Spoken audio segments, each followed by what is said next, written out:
Hello, I'm Jared Taylor with American Renaissance. We just celebrated Independence Day. Did your heart swell with pride? Were you filled with love for your country? My guess is maybe not. And I have another question. Who does the United States belong to? Well, I'll start with a little story about Philadelphia, where the Declaration of Independence was signed 244 years ago. Like so many other cities, Philadelphia had rioting and looting in honor of George Floyd. It was so bad, the city declared a curfew and called in the National Guard. At one point, word got out that a mob was going to tear down the statue of Columbus in Marconi Plaza. So a group of citizens, all white, as the media were at great pains to point out, showed up with golf clubs and baseball bats to protect the statue. There was some shouting and some shoving, but the statue was saved. Did the city fathers thank the people who defended the monument? No. Mayor Jim Kenney tweeted, "All vigilantism is inappropriate, and these individuals only bring more danger to themselves and the city." City prosecutor Larry Krasner called the people protecting the statue criminal bullies.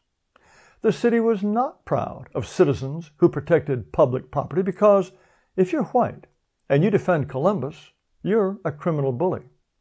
And just to make sure the bullies got the message, the city boarded up the statue and promised to take it away. I think you can usefully divide Americans according to what they think about Columbus. He brought Western civilization and white people to what was a Stone Age continent. If you hate Columbus, it means you think white people should not have come, and that the entire history of the United States, its very existence, is a crime. Not so long ago, hardly anyone thought that. During the George Floyd riots, no fewer than 29 statues of Columbus were torn down or carted off before the mob got to them. Those statues were there because Americans admired Columbus, because he brought Europe to the New World. And that's why we have a District of Columbia and Columbia University. That's why scores of cities, including 2 state capitals, Columbia, South Carolina, and Columbus, Ohio, are named after Columbus. Without the discovery, there's no America. So if Columbus is a criminal, our whole country becomes a crime. And that's what people are saying when they celebrate Indigenous Peoples Day instead of Columbus Day. Now, 10 states and, ironically, the District of Columbia have ditched Columbus, and they celebrate Indians and Eskimos instead. So do countless cities, counties, school districts, universities. They don't celebrate both Columbus and the Indians. That would be inclusive. You celebrate Indians by despising Columbus. And now, as you know, the federal government is thinking about giving us a new national holiday, a heretofore obscure holiday for blacks called Juneteenth. Some GOP senators want to swap out Columbus Day to make room for Juneteenth. Well, so who does the country belong to? First of all, it's no longer the country my ancestors established in 1776 and that we had until about the 1950s when the country was still 90% white. The percentage of whites is plummeting, now to just 60%. This table shows you how the racial mix in this country has changed in just the last 10 years. We got 10 million more Hispanics, 4.3 million more Asians, 3.2 million more blacks, 1.7 million more mixed race people. And how about whites? Our numbers shrank by more than 16,000. It was the first decade in American history when our numbers actually fell. Whites under the age of 16 are already a minority. A lot of people like that. A black woman tweeted an Independence Day photo of 9 white children in one family and called it insane. Another black woman called it literally terrorism. Now, a lot of people think America is still the same country it's always been because its symbols haven't changed. We have the same Constitution, the same 3 branches of government, the same capital city for 230 years, basically the same flag, the same national anthem. Oh, wait, maybe not. As the New York Daily News explains, there's buzz to replace the national anthem due to Francis Scott Key's history. His history? Well, you see, it turns out he was a racist, which is just another way of saying he was white. Is there really any chance we will dump the Star-Spangled Banner? Well, when even a magazine that calls itself the American Conservative wants a new national anthem, anything is possible. The fact is, part of me is attached to that song and that flag, but it may be just as well that they be changed, if that's what it takes for white people to realize this isn't their country anymore.